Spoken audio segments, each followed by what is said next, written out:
Welcome to Value Investing webinar once again. A lot has happened since the last webinar. The election results are out. As expected, we have a stable government, reasonable continuity, and the market has been behaving. In fact, behaving in a nice way, going up. But before that, it was behaving erratically, slipping down gradually. What is in store for us? What to expect from the market? Where the opportunity lies, and where are the landmines? Once again, with me here is Saurabh Gupta from Quantum Asset Management. Welcome, Saurabh. Thank you. So, same questions once again. Where are we? How does the valuation look now? Look, so you cannot generalize in the sense that if you talk about the index Sensex per se looks very, very expensive. It's essentially at a life high in terms of P multiple at 29 times. But there are opportunities in the broader markets. Even within the index, being a narrow index, it's driven by 3 or 4 stocks which are getting overvalued from more and more. So essentially a narrow index getting narrower in terms of performance, but broader market, yes, you have opportunities to invest. There are some pockets where you are getting stocks below fair value. So yes, so broader market is giving you enough opportunities. So you are not much disappointed by the headline number of price earning ratio of the Sensex or the Nifty as such? No, not really. So if you drill or go beyond the headline numbers, if you look at top 5 stock, if you remove their performance, and these are the high weight ones, rest of the index has actually not done that well, and they are reasonably priced also. So you need to go beyond the top 5 stocks in the index, and even if you go beyond the index, beyond the benchmark index, there are enough opportunities, I believe. But we've seen, last 2-3 years, the earning is not growing, it's not going up. And that is the primary driver for, a stock performance, fundamentally, looking at things. So when do you think, what will be the key drivers which will actually propel or, drive the earnings once again? Yes, so earlier, if you look at it this way, that the private capex never picked up in India. Since 2015, there were only talks. The government capex did pick up, but the private capex were really lacking. But there was consumption demand driven by maybe leverage or funding by NBFCs. But somehow there was a consumption-driven economy which was moving up. But of last 3-4 months, 5 months, post the IL&FS and some liquidity crunch that has happened on NBFC side, we have seen consumption demand also slow down. Okay. Yeah. So that's the situation on the macro side. So that is unlikely to drive earnings anyway. Yes. Even the core consumption which we have seen very resilient. Yes, you're right. So cyclically, maybe we are at a little tough times in terms of macro, but then that gives us opportunities also in terms of valuations. But the damn market doesn't go down; it always goes up. Yeah, you're right. But you're right, but only in terms of benchmark. Any bad news and in market doesn't slip substantially. From benchmark perspective, you're absolutely right. But yes, post October, if you see, there have been pockets and sectors we have reacted to bad news, and there have been opportunities there. So I believe that it's a patient man's game. You have to wait for your price, and then maybe you get opportunities. But last 6 months we have got more opportunities than maybe a year before that. Okay. That would be a right statement. Yeah, of course. 2017 was year, right, and 2018 started slipping. So you would not have got any opportunity in 2017. Absolutely. But where are you finding opportunity in terms of sectors? So sectors, we are finding opportunities in, say, cement. Cement was way out of reach for a value investor for quite some time. But if you look at from October onwards, the prices have come down for many of the stocks, even the larger ones. So we found new opportunities there. That was one. Second, we are finding opportunities in the NBFCs. It looks like a contrarian call, but what happens is that when there is a bad news in a sector and everything falls, some strong names also fall in terms of valuation, because market is hitting everywhere, every one of them. But that's where your homework comes to play, and you can find out good names which eventually will recover because they have a sound business model at place. Okay. So that's the second opportunity that we are looking at. And thirdly, auto also looks very attractive, though it's a cyclical downtick for most auto companies. But we believe that the macro long-term of macro opportunities for macro two-wheelers, three-wheelers, four-wheelers is extremely strong in India. So you're getting companies at a very attractive valuation. They have strong balance sheets. The ROEs are still very attractive. We believe the opportunity lies in two-wheelers and four-wheelers as well. You're talking about these, specific companies within a sector. These are sectors which you find opportunities there. But if you have to choose, I'm not looking for a name, but what will be the framework? Assuming that you have to choose a cement company of the 10 or 6 big players that we have, how will you go about it? Look, so I essentially look for companies which are more pan-India, so that reduces risk. Cement being a regional game, pan-India player with low cost of production, wherein it can match if the prices go down, still it remains profitable. That is second. A very strong balance sheet always helps. Ability to generate cash and strong corporate governance. So these filters, and then we look at valuations. If we are getting at 40-50% discount to the fair value, we'll go ahead and buy it. How about NBFC? It could be a landmine. Things blow up when you least expect it. Yes, you're right. So it's such a leveraged business 10 times, and it takes so little to disappear. Yeah, you're right. But over the period we have seen that some managements do better job in terms of managing those risks. So the lending business is all about underwriting risk and managing your balance sheet, liability side, that is, because NBFCs are wholesale funded. The kind of bad news we are getting, it could blowing up. We never expected that they're such concealed, opaque businesses. Yeah, you're right. Because if you go back in history, they all gave signals about the rate of growth that they were growing. That is the first signal. So because in a lending business, growing is the easiest thing that you can do. How you manage your liability side and how you underwrite the risk is the most important. So if you have done your research well and look at companies who have survived over cycle, those companies who have managed their ALM and not run after growth because they were getting money cheap, those are the companies will survive again. You are getting them at good valuations, and we believe when the things are better, they will give you returns. So that is the primary, their experience, their maturity, and their existence in full cycle, market cycle. Sure. What are you finding Untouchable today for their valuation? Too scared to buy? The first can't buy at all? The first name are consumer staples. Okay. And they've not been in the portfolio for quite some time, and the valuations are just too prohibitive, and they're not reacting to bad news, as you rightly said. They just don't go down. Yeah, they just don't go down. Even the bad mid-cap names or largest player or players smaller than that, even if they disappoint, they don't go down, and the valuations is too prohibitive. So what is your priority? You've said about the where lies the opportunity, but and you're still sitting on cash. You still have meaningful, 15%? About 14, yeah. 15% cash. So if you have to allocate that tomorrow or deploy it, what will you do? Look, so we don't go by deploying cash whenever we'll see the opportunities. As of now, we are not finding opportunities. We have found opportunities till 85-86% of the portfolio. We have bought into that, but we are waiting for some good names. If they're correct, we'll go ahead and buy those. So we are not going by how to deploy our cash kind of approach. It's not a cash call, it's a bottom-up approach, and if some good names in this fall further comes to our buy, we'll go ahead and... So how long is your watch list right now?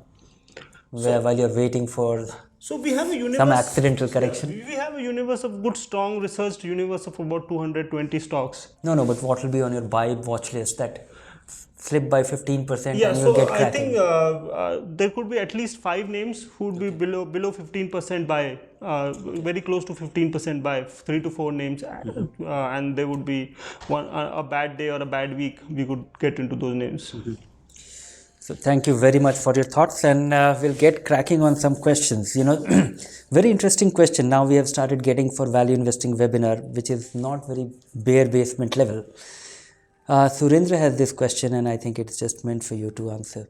How do you identify the below points while researching about a stock? A bogus company, bad corporate governance, cooked book of accounts, and credibility of the management and auditor. All these things are so much in the news. They are hitting headlines. Right. So how do we go about it? How do you spot a bogus company? Let's go point by point. It's a very interesting question. So bogus companies, definitely first level of research is what does the company do, in the sense that is there an opportunity which the company says there is an opportunity, that is one. But once you read the annual report, first filter is their ability to generate cash. So that is one of the key points. That's number one. So what happens often that the company shows a strong revenue growth and an EBITDA growth, but if you look at cash flows, all the cash is going into receivables. So the company is not generating cash. So They are not unable to realize it. yeah, so there is one indication that he might be booking revenues without actual sales. So that is one key indicator. Second is he paying taxes? And by tax, not the P&L tax, because now P&L tax is an accrual item. You have to go to the cash flow statement and see whether the company is paying tax, actually paying cash tax. So this means that he is showing revenues in the income tax accounts as well. Third is, does he pay dividend? That is third. And history also tells a lot of things. So because we have seen companies and promoters and founders who every cycle change their names to the attractive theme and then come to the market, raise capital.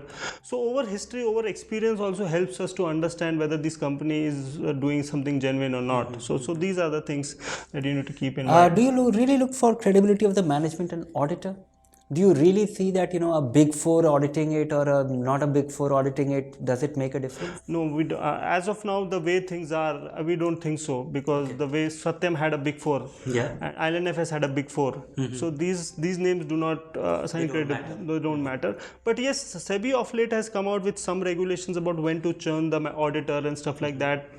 And you could check whether the auditor is getting some other payments as well. Besides the statutory fees, is he as a consultant also getting some fees? Eliminating conflict of interest and those getting reported. Yeah, and is there an internal audit different from a statutory audit? So these are the things that you can keep a tab on. Okay, I'll just add one more thing, which is, I was just looking at a story in our Wealth Insight magazine, this issue, that from this financial year, it has been made mandatory that the auditor's discussion will be mandatory. So what used to be just a signature that, the auditor will take underwriting from the promoters or the management, that and he will just give a statement that it is true to best of his knowledge and understanding. Right. No longer. He's supposed to certify, he's supposed to give a discussion, and that auditor's note which will be upfront. So what I'm finding is that this year's annual report is going to be very interesting. Every audit, so Surinder, you can start looking at the auditor's note at the start of an annual report to figure out things better, and now they have skin in business. Now they can't say that we got this statement from the management and based on which they have done it. They are supposed to do some diligence. So now the government has brought about some skin in the business, in the sense that they are signing it, they should mean it. Sure. Right. They should do some diligence, some exercise of validating things. Absolutely. Now this is one question, and I would like to know, how do you do it? What is a multi-bagger? So multi-bagger is a stock which goes up multiple times, but how do you find one? And how can you spot such stock at an early stage? Look, so tell me one example of you found one and how did you do it? Look, so how you did that? Yeah, so instead of a stock which went by 5 times. So within our portfolio, we have companies, and these are not early stage investments which have gone 5 times. Okay. So the idea of investing early stage and taking more risks, I think, is over exaggerated. Even the known names, good companies, and you can see that the opportunity size and the ability of the execution of the management shows that the company's revenue can grow at 15%, 15%, and they have stable margins. If you buy at good prices below fair value, this can be compounders as well. Even so that takes 6 years to double. Yeah, 15%, 4.5 years you can double your money. So in 10 years it's like more than 5 times. So that's good enough with the kind of risk that it's taking. Much more than good enough, because what we find is that Sensex has gone up from 20,000 to 40,000 in the last 10 years. Right. So our belief is that early stage investing or any niche kind of investing, okay, it can pay off, but if you adjust risk to that, even the well-known names can do really well. In our portfolio, some really good. So the largest of the software companies, we hold it for many years, and it's done much better than a lot of mid-cap IT companies. Okay. Yeah. So that's the idea. So good businesses at good prices will make you. So the whole thing that too big to grow rapidly may not be true. I've seen companies defy scale and grow much faster than smaller companies. Okay. Yeah. They have they have advantages which they can derive Yeah, from. scale itself brings some advantages, right? So we should not ignore that. Okay. Satyendra has this question that how can a normal investor identify the euphoria type of situation in Nifty or Sensex? What should he do? How to avoid euphoria? Look, so two or three things. One is definitely if you have an understanding of P multiple, that helps, right? But you have to go beyond what's driving that P multiple. No, but current P multiple of this market, and it is quite misleading in a sense that 4 companies driving that P which have the largest weight, and everybody thinks that market is expensive. Yeah, so that's the point, that you have to see that whether it's driven by a few names, if you can find out, and if it's broad based, which is expensive. So every index, even the mid cap, the small caps, the sectoral indexes, are they expensive? So that's one of the things. And secondly, when everyone is talking about, so there's a famous saying that if your watchman starts to talk about equity markets, time to sell, right? So these are some intuitive feelings that you can get, that the newspaper headlines is actually on stock market. Yeah, so if the newspaper headlines on Sensex move from Economic Times to Times of India, maybe, so that could be an indicator that there is an euphoria. Be careful. So what should he do? So if it's an euphoria, better to wait. So you don't find euphoria right now? At the index level, yes. But as I told you, if you... Markets in general, they are not in a euphoria? I don't think so. Okay. Yeah. Manoj has this very basic question. Should a retail investor get into stock options, and why? So by stock options, you mean F&O options, put options and call options.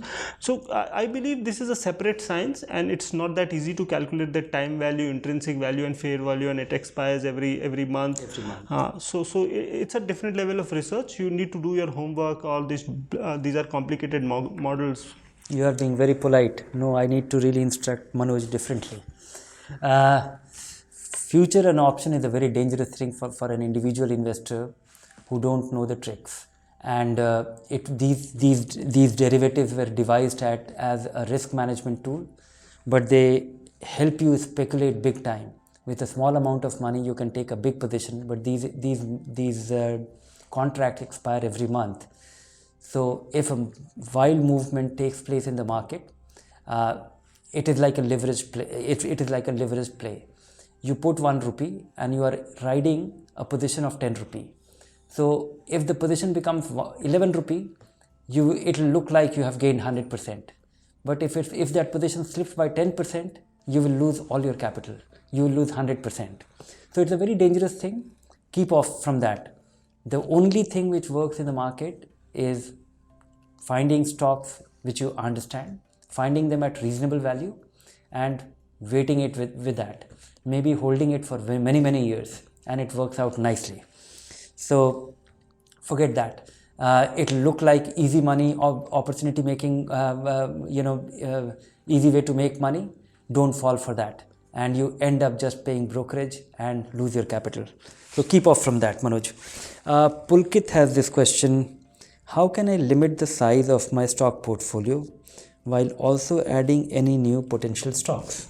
This is rather simple. You have to sell something.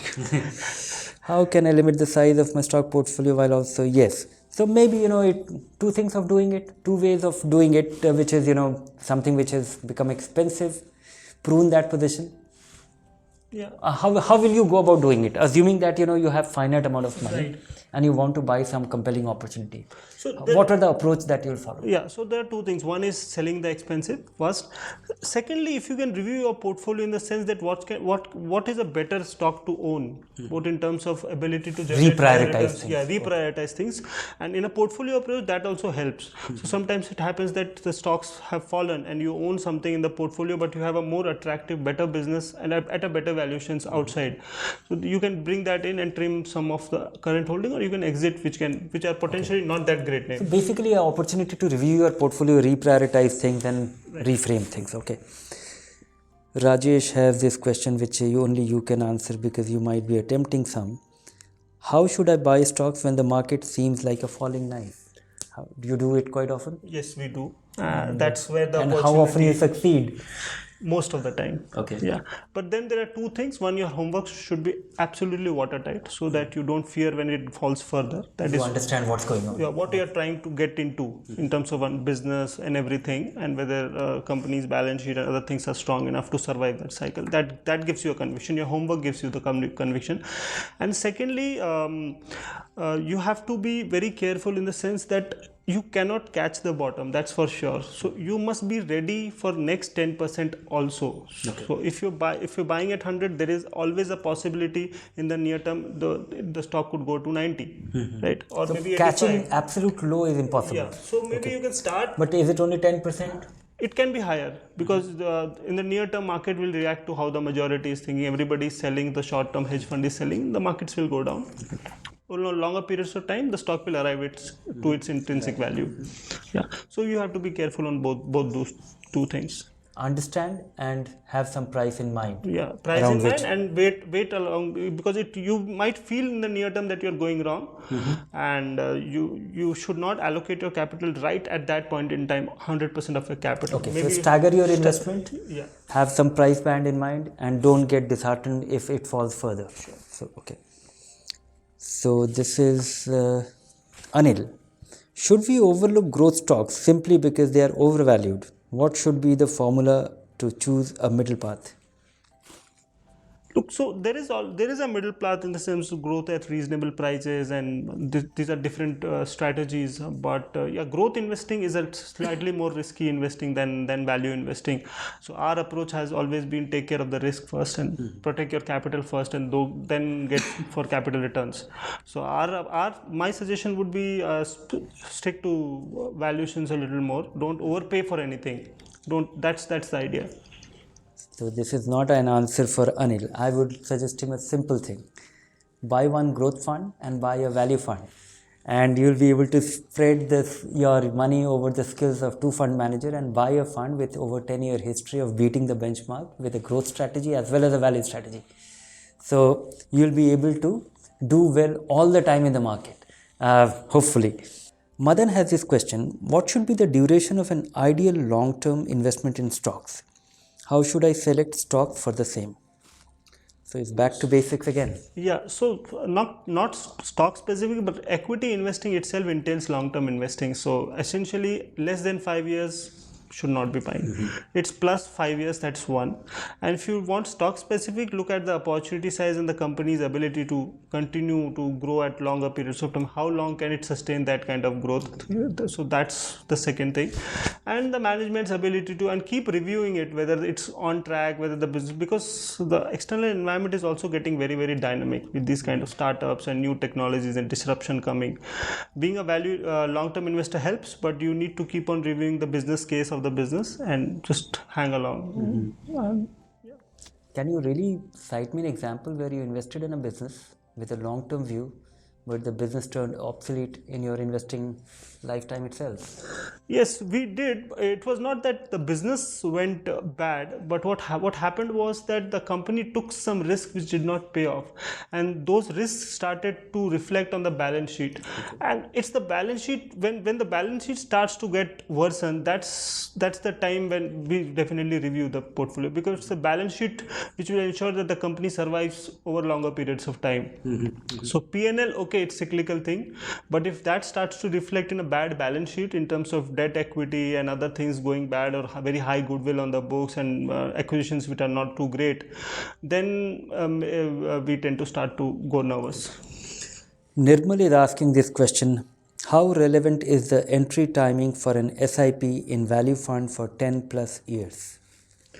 Look, I think you would be a better person to answer this one. Yes, I would say that, don't try to time it. The whole idea of SIP is that, it fits in with your income cycle. It fits in with your spending cycle. You get your salary every month. You pay your home loan EMI every month. So invest every month. Then coming to value fund, I think the value fund, you don't need to do SIP. Assuming that you get sometimes, if you're doing a SIP of 10,000 rupee and once in a while you get 50,000 rupee bonus, you can well invest it, because the value fund manager is taking care of that. He's himself, some fund managers take a cash position. So the whole idea of SIP, even if you have lump sum money, is to eliminate the possibility of catching a market high. Eliminating the possibility of catching a market high is guarded in two manner in a value fund. You don't need to as strongly. One is that the value fund manager himself is focused on buying relatively cheap stuff. The other is that they are also taking a cash bet. If they find the market very expensive, then his investment time investment universe is, he finds that it has potential to fall further, they will have 10%, 20%, 25% cash. But never dilute this whole thinking on SIP. It's a good habit. Maybe all you should think in terms that you are able to, most of us actually are guilty of thinking of SIP in a constant number. Most people say that I've been doing SIP for 8,000 rupees for last 10 years. But in the last 10 years, your earning would have gone up. 8,000 rupee 10 years ago was very different from 8,000 rupee today. So as your income grows, increase your investments too. And most of the things, 10 years time frame where most of the things get taken care of automatically. Even if you hit upon a bad fund manager, you will end up doing well. So this should be a non-negotiable rule for most investors. Now Jaydeep has this question. What is the best and the easiest way to calculate the intrinsic value of stock? So I can tell you, Jaydeep, that there are many ways, but none of it is easy. Yeah, you tell me how to do it. Yeah, you are absolutely right. There are no easy ways or shortcuts to arrive at an intrinsic value of the stocks. It's a detailed work and it's not so easy to arrive. That's one. And about the best, in the sense that not every way of valuing or the intrinsic value of stock works for every sector or a company. So each sector or company will ask for a different way of doing things. In some of the cases, it could be replacement. For cement, it could be replacement would be a better thumb rule kind of work. Then some would be P, some would be cash flows.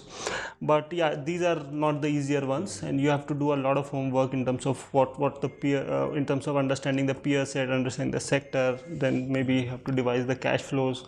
So these are not easy things. Yeah. These are full-time jobs. Jaydeep, let me just add a little bit more to what Saurabh just said, that calculating intrinsic value of bond is pretty straightforward. You know that when you will get the money back, how much will you get in between, and what is the likelihood of getting that money, the probability of getting it or not getting it. And based on this, you can safely arrive at something which will work in a fairly narrow range, because they expire. A bond will mature in a defined time frame. So you can put it in an Excel formula, the cash flow from that bond till its existence. In case of stocks, it's complex. He can do his intrinsic valuation, I can do my intrinsic valuation, and we can have two different assumptions. I would think that this company will go ballistic, and he will think that this company will do well, but it will not go ballistic. I will think that it will go ballistic and it will go global. And he will say that it will grow well, but it will not go beyond the borders or at most South Asia. So our assumptions could, and I can have very strong belief in my understanding. He may have reasonable belief in his understanding, but because of his experience, he might be a little apprehensive about the ability of the management to do it. All these things, these are subjective things which will contribute to the intrinsic value, and it is in the eyes of the beholder. So don't get very stingy about it. You work on the worst case scenario and do some valuation that what will be 5 years, the cash flow and the growth and a moderate market context and how this company will look like. If this company looks 2 times bigger than what it is today based on those assumptions, I think it will be, then you just wait for your price. So this is the kind. Yeah, have I been able to summarize it? Yeah. Broadly, this should work for him. And buying it below the fair value is extremely important to build a margin of safety, because it's a dynamic world. And he said, Dhirendra said that there could be 2 or 3 intrinsic values depending on the person. My primary thing was that I'm trying to emphasize that there is no formula. Absolutely. There is no precise formula. Right. Unlike a bond valuation thing, even in bond valuation, we are finding that we are getting surprises on the rating, which is an opinion on the credit worthiness of a company. So quite a few interesting questions, Saurabh, and thank you for answering them in a fairly explanatory manner. Thank you. So see you again next value investing webinar, and hope you enjoyed getting answer to all your questions.